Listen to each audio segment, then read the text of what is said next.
ರೇಣುಕಾಸ್ವಾಮಿ ಕೊಲೆ ಪ್ರಕರಣದಲ್ಲಿ ದರ್ಶನ್ ಹಾಗೂ ಪವಿತ್ರ ಗೌಡ ಮುಖ್ಯ ಆರೋಪಿಯಾಗಿ ಗುರುತಿಸಿಕೊಂಡಿದ್ದಾರೆ. ದರ್ಶನ್ ಅವರ ಪತ್ನಿ ವಿಜಯಲಕ್ಷ್ಮಿ ಅವರು ಯಾವುದಕ್ಕೂ ಪ್ರತಿಕ್ರಿಯೆ ನೀಡದೆ ತಮ್ಮ ಇನ್ಸ್ಟಾಗ್ರಾಂ ಖಾತೆಯನ್ನು ಡಿಲೀಟ್ ಮಾಡಿದರು.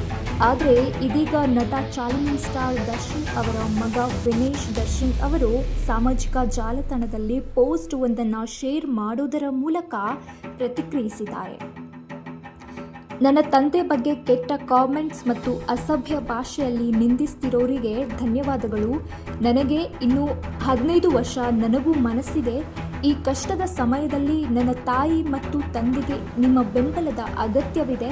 ನಿಮ್ಮ ಶಾಪ ಎಂದು ಬದಲಾಯಿಸುವುದಿಲ್ಲ ಎಂದು ಭಾವುಕದಿಂದ ನಟ ಚಾಲೆಂಜಿಂಗ್ ಸ್ಟಾರ್ ದರ್ಶನ್ ಅವರ ಮಗ ವಿನೇಶ್ ದರ್ಶನ್ ಅವರು ಪೋಸ್ಟ್ ಮಾಡಿದ್ದಾರೆ.